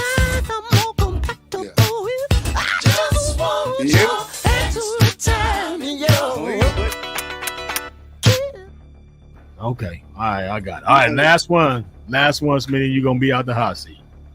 Okay. Now, I know this is probably your first podcast you've been on. Yes. All right, it's your first one. Yeah. But due to the fact that this is your first one, I know that you've seen and you've heard podcasts before. Yeah. Right? Yeah. But based off of what you've seen and you heard, right, how would you rate the Triple Threat Vet podcast, being that you've been here now? Top tier, man. Top tier. You know, I love what you guys and I've shared this with you as well. It's top tier, man. I'm telling you, you know, like when you're talking about different topics that involve different ethnic groups, different backgrounds, you know, just sharing knowledge, man. That's the biggest thing. And for you guys to be doing something like that, man, like I said, I support it. I really support it. I think it's a great thing. I think it's outstanding because you got a lot of young sailors out there, man, that can gain a lot of knowledge, a lot of young army soldiers and, you know, airmen and, you know, all the military services. You know what I'm saying? They can really get the knowledge because, see, a lot of these young guys, I truly don't think they truly get it. You know what I'm saying? Yeah. Because the military is changing so rapidly, and I think we're going away from tradition. Yeah. You know what I'm saying? But see, if you come into this podcast, you can learn about tradition as well as, you know, what's going on right now today. Yeah. You know what I'm saying? And hopefully that'll give you a better understanding of how you can deal with your military life and your military career. But just know that everything in the military was built on tradition. Yeah. You know what I'm saying? And it's a foundation that you cannot change. You're not going to go in there and change the military. The military is going to change you. It's going to change you, yes, sir. You know? For sure. You know, that's for sure. Yeah. That's a fact, Jack. Well, I want to say to you, Smitty, you made it out the hot seat, man. We appreciate you. Hey, I could just tell you, man, from the bottom of my heart, man, and I know this remains true. If these guys that are in the chat were able to talk instead of type, man, we would be on this thing for 3 days. The love is there, man. The appreciation is there. You know, I tell people all the time, man, there's very few of you guys. I think there's probably about 3 or 4. Massey, Rossers, those guys who have really, you know, took into place and were a father and an uncle and a big brother and all that in the absence of having that, being in the military. And forever, man, I will be grateful for you, man. I love you. If there's anything that I can ever do for you, you know it's there. All the people in the chat, you know it's true. My sister's in there. Marcia's in there. She was in there chiming in. That's big sis right there, man. But, you know, I'm glad these guys came in and showed up for you, showed you some love. Yeah, you guys in the chat, man. I love all you guys, S3 family. But I thank you, Smitty, for taking the time, man. I know it's late where you at, but you took the time and came in. You could have been anywhere in the world, but you came and chilled with me, Matt, and Ty tonight. And I know Al would have been here and had a good time with you as well, but I know he had some other engagements. So shouts out to my brother Al. But, man, I appreciate you, Smitty, for coming out, man. Hey, man, I love you guys, man. You guys keep doing what you're doing, man. It's a great thing. And like I said, you got my support 100%. And to all those Stennis boys in there, hey, You know, I Hey, love you y'all, get your man. shout out, man. You get your shout my out to number him, ain't Smitty. changed. Call me. Yeah, You know my number ain't changed. Hey, we need to really hook up. We need to yeah, hook up. It's been a yeah, long time, man. I just hooked up with like the guys off my first ship after 37 years, man. It was a beautiful thing, man. yeah, Beautiful thing, man. We had a great time, and we spent I think it was like 3 or 4 days together down in Jacksonville. You know what I'm saying? And some yeah, of these guys I hadn't seen in 37 years. I didn't really deal with a lot of them like I dealt with y'all. So y'all yeah. already know. Oh You yeah, know what I'm yeah. saying? We get together. It's gonna be over. We're We gonna need to shut the get city together. down. Yeah, we need to get together, fellas. Yeah, we're gonna shut the city down. Bridge the gap, okay? Yeah. Yeah. All right. Yeah. Well, thank you, man. Did you have anything, Matt, Ty? No, I just want to thank you for coming on. I appreciate your story. Good to meet someone that helped Scott who he was in the military, because I'll tell you this, everything that he learned from you and you've shown him to do the right way, he carried that on. So I would tell you, Yes. he carried on what you taught. He 100% practiced, preached, and embodied that every day. So thank you for doing what you did for Scott. Thank you for your service, and it's a pleasure talking to you, sir. And thank you. Sir, I really appreciated getting to hear your story. I can pretty much tell you that your leadership style is what I sought out when I was in the Army. That type of leadership style, becoming enmeshed, knowing what people's limitations are, and then trying to work through those limitations because you actually care. Because selfishly, you just want to get through the mission, and then a lot of times I talk about in my experience of the military was that I came in because I wanted to change my life, and I did change my life, but then I started deploying. So I didn't learn a lot of the values in the way that your generation learned. I learned from, being deployed on the battlefield. But when you hear that, like your ears perk up and you want to go towards that. So hearing you tonight, I know that I've taken notes. I took note when Massey was on here. I take notes when Woodring's on here. Yeah. We got a licensed clinical social worker that comes on, tells us interview styles. Right. You, sir, are someone that, I've taken notes, and we're going to change part of the show to kind of talk about some of the things you talk about, the learning tradition, as well as what is happening today. That's something that I really want to convey because, that's what our podcast is about, success stories. So thank you, brother. Really, really appreciate getting to hear your story. I appreciate you. I appreciate you too, Ty. Thanks a lot, brother. Yes, sir. Special shout out to my man Big J, Dawson, Jack, Knighton, Reed, Marcia, Andy, Christopher, everybody who showed up in the chat. Everybody, man. Everybody, man. It's all love. Yes, sir. And this is. Hey, you better not come in about them top 3 either. Oh, you're gonna get some texts, I'm sure. Some angry phone calls about 2:00 in the morning. I'm gonna get some feedback. First reel that's going up on Instagram. Yes, sir. And happy birthday to Master Chief Levy, man. That's my brother. Hey, man. Hey, Master Chief. Hey, happy birthday, brother. And guess who you sharing a birthday with? Today is my dad's 90th birthday, bro. Yeah, happy birthday, Big Pop. My happy birthday. Happy 90th birthday, bro. 90th birthday. He's up in Columbus, Ohio, man. So, I know my cousin, he's retired from the East, what do you call it? Master Sergeant in the Air Force, right? Yeah, he's up there. He's up there with my dad right now. I had told him to try to tune in to this podcast. Yeah, okay. So, I couldn't get off this podcast without, giving a shout out to my pop, man, because if it wasn't for him, man, I wouldn't be here. There you go. Yep. For sure. All right, man. Well, I know it's late, Smitty, man. Like I said, man, we'll be talking. Okay. It's always love, big dog. Man, I love you guys, man. And like, thanks for this opportunity, bro. I really appreciate it. Absolutely. Thank you very much for telling your story, Smitty. We'll talk to you soon. Yes, sir. All right. Have a good one. Man, I'm telling you, like seeing the look in your eyes, Scott, like as he would like bring something up. You guys know me. Like that's the shit I key in on. And once I see it, like I take notes here, like there's some good things we're doing. We cast a very wide net with military leadership and there's good things that we're doing for people, and I love the fact that we're a part of it. Rudd tells us stuff. We love the the Triple Threat Vet platoon that gives us feedback about the show, what they want to see. So yeah, this has been a lot of fun. I appreciate this. For sure. Hey, we do. I mean, shit. Next week, look what we got going on. Future guests. We got Scotty Snyder, who is a U.S. Army veteran. There you go. Go ahead, Matt. So he's an Army vet, and he does a lot with a nonprofit in Colombia right now, trying to get into the realm of helping veterans do the same kind of stuff that Dusty Rudd's come on and talk about, helping people through issues and things like that. So I don't want to give too much away because we'll let him explain it. He probably knows it a lot better than we do, but excited to talk to him for sure. There you go. Yeah, absolutely. So, I mean, it's getting to be that time of year again. Yeah. Yeah. You better start praying. Hey, man, listen.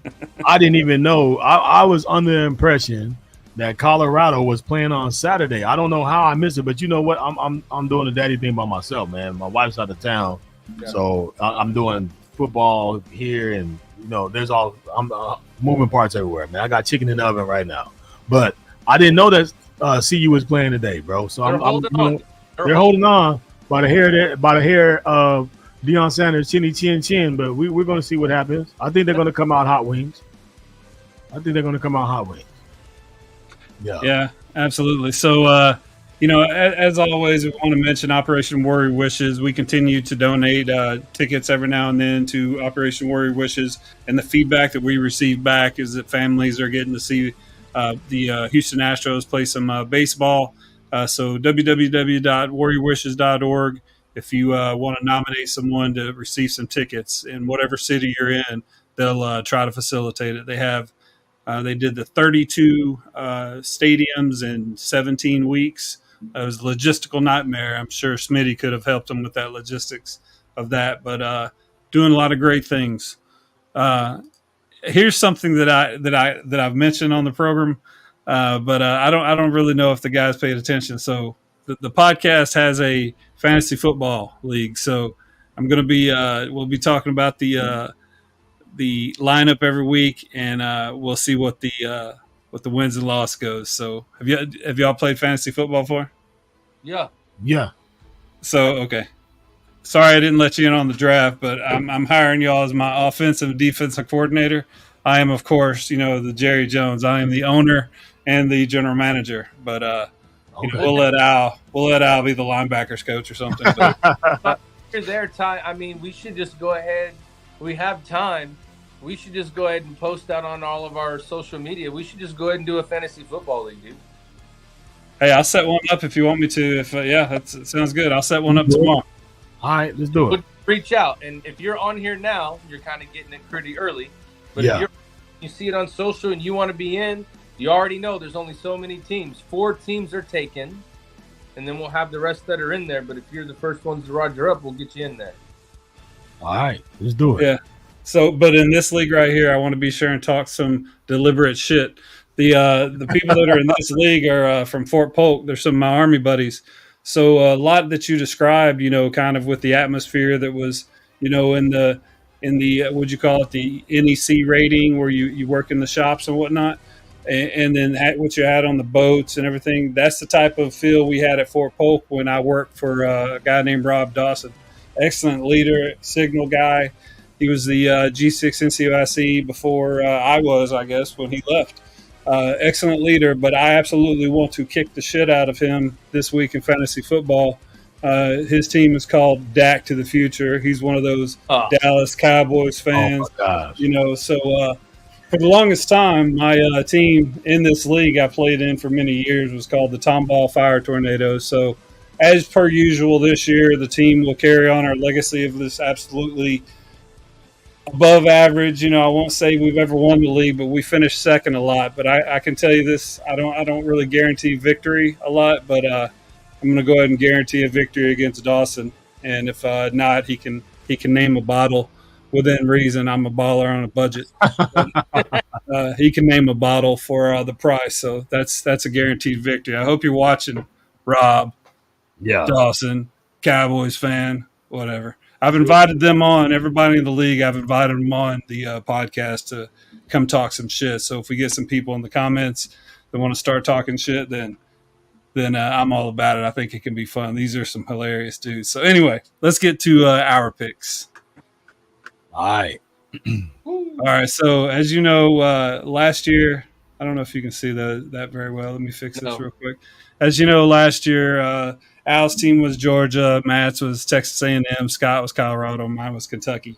Yeah. So Matt and I were actually talking a couple weeks ago, and we was like, we should pick the service academies for the rest of the teams. That way it'd give us a cool 7 and be staying with the military theme. So without further ado, the only change I'd like to do for this year is like we'll go through and we'll pick each game at the same time. Like you'll go through and pick, and then I'll go through and pick each game. You know what I mean? All right. Okay. Let's do it. All right. So the Georgia Bulldogs versus Clemson Tigers. Who you asking? Who you got, Matt? All right. That's easy, Matt. Come on, you know this one. Man, it's not easy. I'm going to take Clemson. I'm going to go crazy. Whoa. Bam, man. I wasn't expecting that. Okay. He's going for the win. See, he knows he can't go with the I did enough of this playing it safe last year, and I got the shit kicked out of me. So I think, All right. So I showed the guys before for the audience just for transparency because, I'm competitive as fuck. I don't want any excuses at the end of the season. So I showed everybody Al, since he's not on with us, he went ahead and picked. So Al picked the Georgia Bulldogs, and I picked the Georgia Bulldogs. So I too picked the Georgia Bulldogs. Okay. Yep. All right, next game, Texas A&M versus Notre Dame. I'll go ahead and go first. I picked Notre Dame. Al picked Notre Dame. And then Scott, go ahead. I too picked Notre Dame. Okay. I mean, as much as I hate to do it, I'm going got a brand new coach at A&M. Don't know how that's going to shake out, and their quarterback at this first game back since he got hurt last year. So, I mean, I hope they pull the upset, but I think Notre Dame's going to take it. Yeah. Well, you already know what I did with the next one. I'm Colorado all day. So and then for the audience sake again, I want y'all to choose along with us, and if you want to send in your picks, if you send them in to us at the show here on Facebook Messenger, I'll tally them because I don't have anything better to do. And you can see how you do against us with our picks, but send them in to us. But where are we at now? Let me look at the score. Colorado. We're in Colorado and Colorado. Before we went ahead and picked beforehand, you can see everyone picked Colorado. Yeah, you already know I was going to do that. Yeah. All right, we'll just move to the next game real quick for sake of it being expedient. Kentucky Wildcats versus Southern Miss. I chose Kentucky, but I'll tell you, this is one of those games where you feel like Southern Miss may come in, and that could be that like your trip-up game that just fucks up the whole season. So this is a game that I think they need to come out and look strong in, and I think they do get the win. But just like a lot of these games are like trip-up games this year with the first game of the season, as Colorado's seeing right now. What did Al pick? Al picked Colorado. No, I'm sorry, Kentucky. Al picked Kentucky. Okay. Yeah. All right, you're up, Matt. I'm gonna tell you, I'm taking Kentucky, and the reason I take Kentucky is they love to make you guys happy for 6 weeks, and then they break your heart. So I don't think they're gonna lose in the first. Well, hey, you're not wrong. I'm gonna change it up, man. I don't think Kentucky's gonna be that lucky. I'm going with Southern Miss. No. Okay. Well, I mean that's what makes it interesting, Scott. Yeah, I wanted to just make it interesting, but you just made it personal. I'm just saying. I think there's going to be some show out games, man. First game of the season, you don't know what you're going to get. Yeah, the only thing we got going for us is at Kroger or Kroger Field or Commonwealth, whatever they're calling it now, and they've got one of those brand new light systems, and that's all I've been seeing on their social media is they're hyping up the hell out of that. The new upgrades they did to the football stadium, and it was already like state of the art, but they did that that new dance thing they can do with the lighting system when they score touchdowns. Yeah. So should be interesting. It's a cool show. Lights have nothing to do with the actual game. Hey, that's what I'm trying to say. Strobe lights after a touchdown, but they have nothing to do with the actual game. So if we're pinning on, when you score a touchdown, the lights are going to blink. Oh, yay! No, that ain't going to get it. This is football we're talking right now. DJ, sounds like I get excited about we were that. talking some shit. Although they did score again, so now they got a little bit of breathing room. Who's that? Colorado. Oh yeah, for sure, man. You know we're good. I don't know. North Dakota just hit one pretty big though. You better watch out. They got nothing to play for, Scott. They ain't got nothing to lose. Yeah, we're good. So I mean, needless to say, obviously it's I'm sorry about that. Don't do that. Obviously, that's one of those. That's one of those games where I was worried about getting tripped up too. So real quick though. Yeah. Do you think if we reached out to blenders, they could do us a pair of blenders that are like Coach Prime's, but instead of it being like a solid, they could put our logo in the shade? I think that's something we should pursue. Yeah, maybe so. Freaking put that on the same flag, same oath, and sell that. Yeah, Scott, you're the entrepreneur. Make it happen. All right, for sure. Hey, for the record, as soon as I knew, I had a feeling he was going to say you, but as soon as he said the first thing, I was like, well, that could be Scott. And then when he said entrepreneur, I was like, oh, Scott. That's why I threw you up on the screen. I was like, that's my boy. But yeah, I love seeing that. That's like when he gives y'all. I know I keep going back to this, but when he gives y'all like shout outs and shows y'all love, that's the same thing when like Woodring comes on or Birdo comes on. Like these are people that you've been downrange with.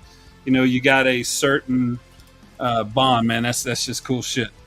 Yeah. Anyway, y'all are gonna get me competitive as hell if we start talking shit about this. All right, where you at with the Army, Scott? Army versus Lehigh. Who are they playing? No, I'm sorry, Navy Bucknell. Navy Bucknell. I'm sorry. All right, I'm taking it. Oh man, Navy. I don't even know the other name, Bucknell. I don't even know who they are. I'm going with the Navy, bro. Okay. I'm going with the Navy. And then Lehigh Mountain Hawks. What the hell kind of team is these? Hey man, it's week one. I'm going Navy, Army, Air Force. Hold on. Give me all the military. You already messed up the whole rotation already. I'm just saying, man. You know, just give me all the military teams on that because I don't know who the hell. The what? Well, the yellows kind of throwing my eyes off, but the Warriors, the Mountain Hawks, and the Bison. CU is the only real Bison. Well, they're Buffalo, so anyway. Isn't Buffalo and Bison the same thing? I mean, obviously not. If one's technically, no. Buffalo is indigenous to Buffalo is indigenous to Europe. Bison are indigenous to America. Okay. So even though they kind of look like each other, they're not the same species. If I'm wrong, don't quote me. That just comes from me remembering something I watched at some National Geographic 35 years ago. Just know we got all that useless information in our effing brain. Anyway. All right. So the first one, Navy against who? Like, can you go to the other screen so I can see? Yeah, this is who?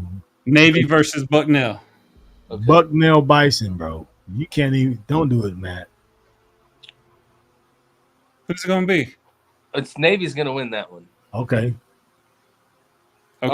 All three service academies. Go ahead. Go ahead. Who's your other one? You gonna go with the Lehigh Mountain Hawks, bro? I'm gonna take Army and I'm gonna take Merrimack just because I don't like the Air Force. Okay. The Merrimack Warriors. At least the Warriors sound strong. The Lehigh Mountain Hawks. They're pretty good in lacrosse, though, dude. I know who they are from lacrosse. Sound like a lacrosse team. You don't like the Lehigh? You don't follow them on a regular basis? Yeah. What is wrong with you? You see this shit behind me, man? That's John C. Stennons back there. Nice. Ooh. Yeah, I mean, I really. Go ahead. You know what I just thought about? Well, first finish these picks real quick. All right, go ahead. Ty, who you got? All right, so who I already chose Navy. Yep. Army. Yep. And Air Force. There you go. See.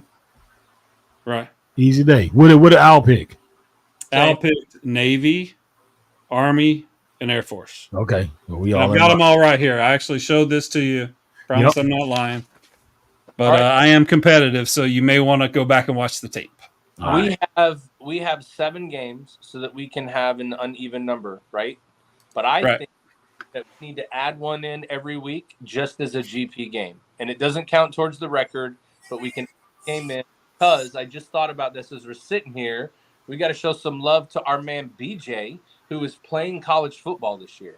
So we should probably pick that game, not for record, but let's talk about who they're playing so that we can kind of follow their season this year, man. Oh yeah, that's what I'm talking about. They're playing Louisville this first week.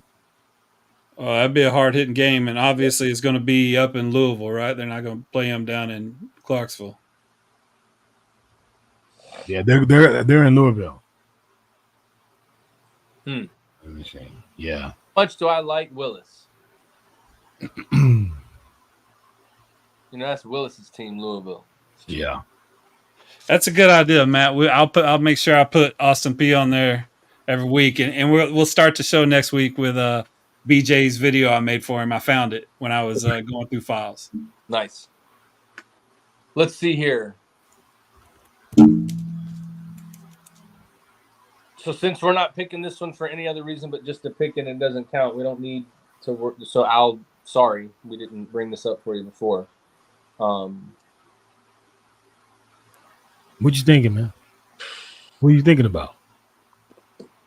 I mean, I think Louisville's going to win. For the sake of who we know that plays for Austin P, I'm hoping he has a really good game. But I think that that's a huge test in that first game. You know what I mean? I think Louisville's going to take it, but I wouldn't be surprised if it was super, super close. Yeah. Well, I don't have no choice, man. I have to go to Austin P University. I have no choice, and I'm not mad about it. I'm gonna go. No way. Yeah. But I'm also about to burn my chicken too, man. I got chicken in the oven, so I'm like, but okay, yeah, man, I'm good. All right. So who you picking? So yeah, I gotta choose Louisville because I mean, these are the games where they just come in. They usually absolutely destroy teams like Austin P. But I think this year, like I said, Austin P is going to score 14, 21 points on them, and they're going to surprise them in a lot of ways. And then Austin P is going to learn a lot about themselves, their line speed, defensive line, offensive line. I think that's beast because he scored 2 of the 3 touchdowns. Watch, that shit's going to happen, bro. Yeah, that's going to be the difference right there. Like the running backs, like there can still be explosive power.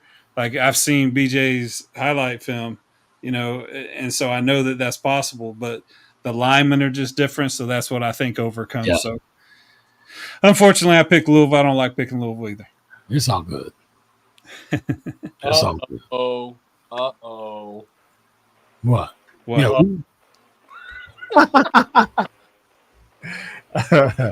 Look, we got a shot can go not burn the rest of this Colorado game, and hopefully he gets good luck.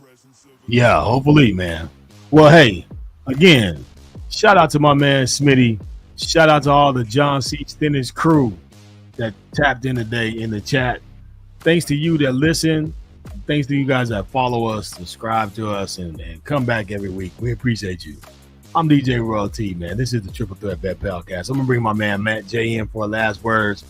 See what he got to say to the people before we get out of here. Same as always. Thank you for joining. We appreciate everything that you guys give us feedback on. We love the guests. We can't wait to talk to everybody else. Don't forget, first number to reach into the chat and get into the fantasy football. Got Your Six has a lot of good stuff coming out. We've got a lot of merchandise in there. Go check us out. Help a nonprofit. And then if you're around, Battle of the Badge on September 7th, golf on September 9th. If you're interested, hit us up. There you go. And to my man, T.Y., Mr. Wax Poetic himself, what you got for us before you leave out? Again, I love these shows. Specifically, I think we need to start going back and looking at the hot seat knowledge that gets dropped. Like you ask some pretty simple questions most of the time. Yeah. But the way that you're able to get these people to open up and pour out their leadership, that's what I love. That hot seat knowledge, it was great tonight. Appreciate it, Scott. For sure. All right, as always, man, I tell you guys, love yourself, love your neighbor, take care of yourself, do something to help yourself be healthy, to help yourself live longer, to help yourself be there for the next person. And if you're down and out, without a doubt, pick up that phone and call somebody to help you out. All right, may your next day be your best day. Live long, love hard, and until we see you again, this is the Triple Threat Vet Podcast. I'm your man DJ Royalty, and until next week, we out of here. Peace.